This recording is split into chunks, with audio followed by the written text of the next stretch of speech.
Okay हैं sir. अस्सलाम वालेकुम। ट्रेनिंग ओके चल रही है जी। इमरान साहब थोड़ा सा एक बताएं कि आज जो जन्मदिन मनाया जा रहा है क्या वो किस तरह से मनाया जा रहा है? देखिए आप संस्था की ओर से देखिए इधर कैमरा। देखिए, Mohammed Ismail memorial social welfare society की जानिब से ये प्रोग्राम है। इसके जो जनरल सेक्रेटरी हैं मुस्तफ़ा कुरैशी साहब हैं जी, सगीर मियाँ हैं जी, और अली हसन साहब हैं। ये आज का जो प्रोग्राम है ये यही है कि खुदावन करीम हमारे मुल्क में अमन कायम रहे। सब मिलजुल के इस प्रोग्राम को आज मोदी जी के मना रहे हैं जन्मदिन को। यही माहौल पूरी दुनिया के अंदर जाए, ऐसी आज के दिन हम जिस संस्था की ओर से मनाया जा रहा है, ये संस्था किसकी थी और क्या नाम है इसका? इस संस्था का नाम Mohammed Ismail memorial social welfare society है। 1990 के अंदर हमारे वालिद मोहतरम मरहूम इस्माइल साहब का इंतकाल हुआ। उसके 1 साल बाद हमने इस संस्था को बनाया। इस संस्था में क्या क्या वर्क किया जाता है इसमें और कहाँ वर्क किया है? देखिए, इस संस्था के माध्यम से जैसे दिल्ली के अंदर कोई परेशानी आई, अभी कोविड का मैटर रहा, ये दो लहरें रहीं कोविड की। इससे पहले भी हमने अनाज लोगों को बांटते रहे। इस दफ़ा 50 दिन तक कंटिन्यू सुबह और शाम का खाना, तकरीबन 600 आदमियों को सुबह और 600 आदमियों का खाना शाम को हम बांटा। और इलाके के अंदर, दिल्ली के अंदर अलग अलग एरियो में बांटा। वो कितने दिनों तक? 50 दिन तक कंटिन्यू रहा। ये और प्रदेश में भी आपकी सेवा जारी रही? जी, अब जैसे कि तफसील के साथ। भुज के अंदर जलजला आया था, उसके अंदर यहाँ से सामान भेजा। अपने अमरनाथ के अंदर, केदारनाथ के अंदर एक बहुत बड़ा सानिया हुआ था। ऐसे ही कश्मीर के अंदर 2-3 दफ़ा हम रेड ले जा चुके हैं। पहले जलजला आया था, उसके बाद फ्लड आया पूरे कश्मीर के अंदर। ऐसे बिहार के अंदर फ्लड आया था तो वहाँ पर भी लेके गए थे। ये अपनी वेलफेयर की ओर से और क्या क्या सेवा करते जनता की? हमारे कुछ वजीफे हैं, जैसे कि शिक्षा, स्वास्थ्य, इस पर क्या काम? अब कैंप लगाते हैं, मेडिकल कैंप दिल्ली के अंदर। तो मेडिकल कैंप हैं, बच्चों को किताबें बांटते हैं, गरीब लोगों को सर्दियों के अंदर कंबल बांटते हैं। ये तकरीबन एक लंबे अरसे से काम, आज 21 साल के करीब इस संस्था को हो गए। मेरा एक सवाल था कि जिस तरह से आम आदमी पार्टी के विधायक आपके द्वारा कार्यक्रम चल रहे हैं, एक तरफ चौक चौराहे पे खड़े होकर 2000 रुपये का भारी भरकम चालान काट दिया था, वहीं आपके द्वारा विधायक का जो कार्यक्रम चल रहा दिल्ली सरकार का, वहाँ बिना मास्क के, बिना सोशल डिस्टेंस के बैठे जाते, उस पर क्या टिप्पणी करेंगे आप? टिप्पणी क्या करें? टिप्पणी तो उन पर की जाती है जो कानून मानते हों। जिनको कानून नहीं मानना, जिन्होंने चलना ही अपनी मनमर्जी से और लोगों को परेशान करने की उन्होंने कस्में खा रखी हैं। आप देखिए, एक विधानसभा के अंदर, एक नगर निगम के अंदर 50-40 आदमियों को राशन। जो भाई हैं, इनका क्वेश्चन ये है कि जैसे कि आम आदमी पार्टी ने ये कानून बनाया है कि 2000 रुपये का चालान कटेगा उस व्यक्ति का जिसका मार्क्स नहीं लगा होगा, लेकिन आम आदमी पार्टी का कोई भी प्रोग्राम होता है उस पर ना तो कोई सोशल डिस्टेंसिंग का ध्यान दिया जाता है और ना कोई मार्क्स वगैरह का कोई पालन किया जाता है। तो क्या निंदा है आपकी? मैं वही तो कह रहा हूँ, जिन लोगों ने कसम खा रखी है हम कानून का पालन नहीं करेंगे और लोगों को अंदर बीमारियां बांटेंगे, तो उन्होंने तो कसम खा रखी है परेशान करने की। और खासकर बल्ली मारन विधानसभा के जो लोग हैं उनको तो इनका कुछ जाती दुश्मनी है। आपके द्वारा जो भ्रमण हुआ उसमें आपको क्या क्या परेशानियां पब्लिक की देखने को मिली, जिनका आपने निवारण भी किया? देखिए कि अलग अलग टाइप के लोगों की रही। जैसे किसी को मेडिसिन की दरकार थी, किसी को खाने की दरकार थी, किसी को कपड़ों की दरकार रही जो भूल नहीं सकते थे, घरों के अंदर मौजूद थे। अच्छा, इन्होंने तो मंदिर आम पे बुला लिया सबको, आ जाइए लाइन में लग जाइए। अब ये दिल्ली है और पुरानी दिल्ली की रवायत सबसे अलग है। यहाँ आदमी भूखा मर जाएगा, अपने मुंह से नहीं कहेगा मैं भूखा हूँ। आपकी संस्था द्वारा कुछ अलग अलग जैसे ऑफिस वगैरह भी कहीं खोले गए? जी, जैसे आपकी संस्था शाखा भी है आपकी संस्था की? नहीं, कोई शाखा नहीं है, कोई शाखा नहीं है। अच्छा, जैसे कि आज आप प्रधानमंत्री जी का जन्मदिन मना रहे हैं, मोदी जी का, तो इस मौके पर जनता को क्या संदेश देंगे? भाईचारा, अमन, खुशहाली मुल्क में रहे और पूरे दुनिया के अंदर खुशहाली आए और जो हमारा सपना है अखंड भारत का और विश्व गुरु बनने का, विश्व गुरु बने, ऐसी तमन्ना है। आगामी चुनाव आने वाले हैं, उसमें आपकी क्या तैयारी चल रही? आज तो जन्मदिन मना रहे हैं जी। फिर बात करेंगे चुनाव की। Thank you sir. बताइए साहब, परिचय दीजिए। मुस्तफ़ा कुरैशी। जी मुस्तफ़ा कुरैशी साहब, बताइए जन्मदिन पर क्या प्रोग्राम है, क्या तैयारियां? जन्मदिन में तैयारी ये है, कई दिन से लगे हुए तैयारी पे लगे हुए थे जी। और नरेंद्र मोदी साहब से जुड़ करके जो जितने लोग जुड़े हुए हैं हमारे समाज के और जिनके लिए हम काम करते हैं रात दिन, जी नरेंद्र मोदी साहब ने उनके लिए कुछ किया है, जी इसीलिए हम उनके बीच में रहते हैं। जी। और नरेंद्र मोदी साहब का जो नारा है, सबका साथ सबका विकास और सबका विश्वास, स्वयं मेरे की उद्गार आप देखें जनता को सबका साथ सबका विकास और विश्वास, वो सबसे लोगों में जाग रही है।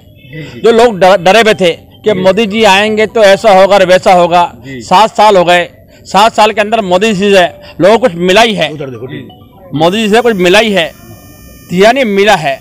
मैं तो अभी पिछले टाइम यूपी दौरे पर था, मैंने सैकड़ों लोगों को देखा, अपने मुस्लिम में खास करके मैंने मुस्लिम का दौरा किया, मुस्लिम को लोग देखा मैंने, 2.5 लाख वाली जो योजना है मकान की, सैकड़ों लोगों को देखा, मुस्लिम परिवारों को, और उनकी मैं फोटोग्राफ और उनका इंटरव्यू लेके लोगों आया हूँ।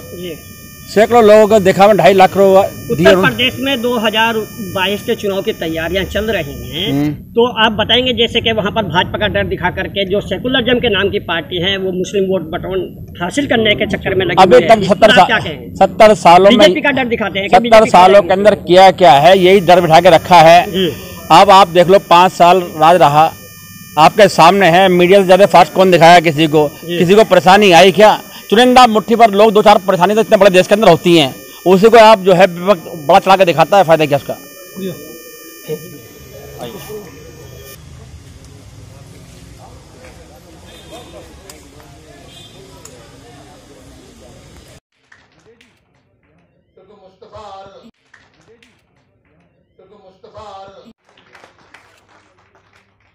गुप्ता जी हमारे बीच में मौजूद हैं, हमारे खैर ख्वाहों में से हैं।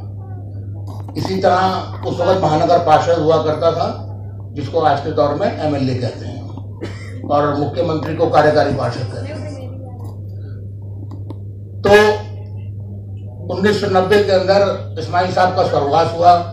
उसके बाद हमने सोचा कि तमाम जिंदगी इन्होंने कौम के नाम खिदमत करते हुए गुजार दी, हम भी मर जाएंगे, सबने जाना है, एक न एक दिन आगे पीछे का फंसाना है, तो कुछ ऐसा करके जाएं कि ये नाम चलता रहे। अब जैसे कि भुज के अंदर जलजला आया तो Mohammed Ismail memorial welfare society की जानिब से 11 ट्रक उसमें दवाई, कपड़े, पानी, तेल, राशन, ये सब लेके गए थे। अमरनाथ जी के अंदर इतना बड़ा सानिया हुआ था, उसके अंदर 17 ट्रक हमारे यहाँ से दिल्ली से वहाँ गया। हमारे वॉलंटियर वहाँ तकरीबन 22 से 24 दिन रहे। उसके बाद बिहार के अंदर फ्लड आया, बिहार के अंदर भी लगे रहे। उसके बाद कश्मीर के अंदर जलजला आया था 2009 या 11 की बात है मेरे ख्याल से।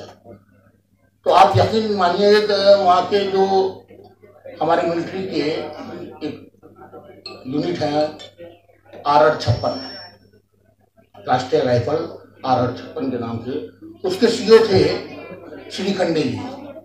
उन्होंने मुझे एक लेटर पे लिख के दिया कि मुझे ऐसा लगा कि दुनिया के अंदर आसमान से फरिश्ता उतर गया है लोगों की मदद कर।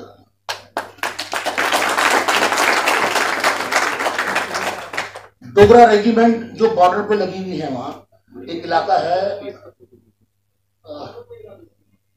सलामाबाद, वहाँ जो अमन सेतु जो है, वहीं से पाकिस्तान के रास्ता जाता है। तो डोगरा रेजिमेंट के सीओ तो जब कर्नल जॉन, उन्होंने मुझसे कहा इमरान भाई हम सबको बांट रहे हैं, तो ये बराबर में जो हमारा मुखालिफ मुल्क है इसको भी दे दो, इनके भी नुकसान हुआ है सड़क के बाद। मैंने जैसा आप बेहतर समझे, हम तो दुनिया को देने के लिए आए हैं, तो जितने भी हम हिंदुस्तानी हैं हमेशा दुनिया को हमने कुछ ना कुछ दिया है।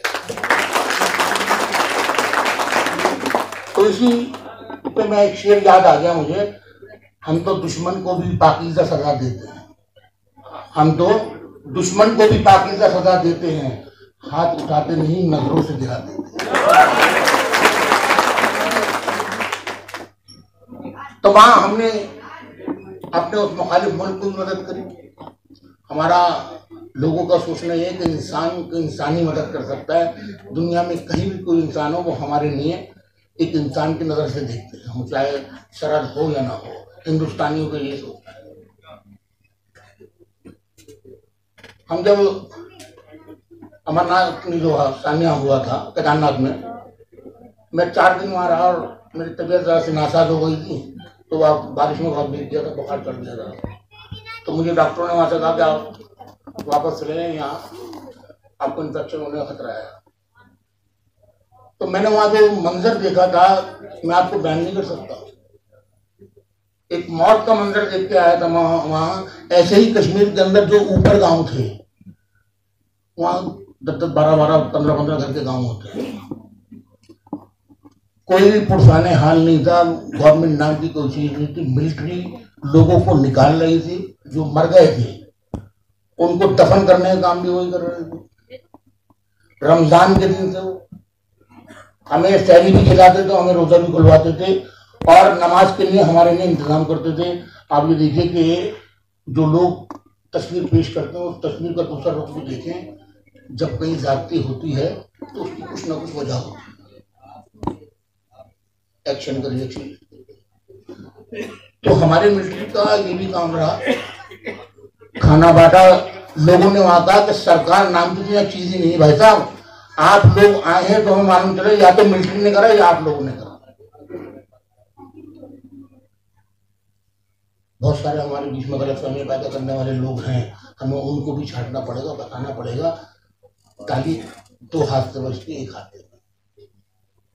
सही है कि हर जगह कहीं ना कहीं अच्छे बुरे होते हैं, 1 हाथ है हमारे उसमें 5 उंगलियां बराबर नहीं। तो ऐसे मुसलमानों भी अच्छे बुरे हैं, ऐसे हिंदू भी अच्छे बुरे हैं, ऐसे हर संसार हर जगह मौजूद है। ये इस्माइल साहब की जिंदगी का छोटा सा मैंने पहलू बताया। वैसे तो हम हर साल सर्दियों के अंदर कंबल भी बांटते हैं, लोगों को, बच्चों को कॉपी पेंसिल और बस्ते भी देते हैं जो बच्चे पढ़ते हैं। 100 और 110 के करीब हम वजीफे देते हैं, क्योंकि इतना ज्यादा हमारे पास फंड होता नहीं है, क्योंकि हम आप और अपने ही जेबों से देके इस काम को चलाते हैं। तो मैं आपसे दुआ करूंगा कि ये काम बादस्तूर चलता रहे ता क़यामत तक। हम रहें ना रहें, लोगों की मदद करते रहें। इसी जज्बे के साथ आपका बहुत बहुत शुक्रिया, आपने मुझे सुना।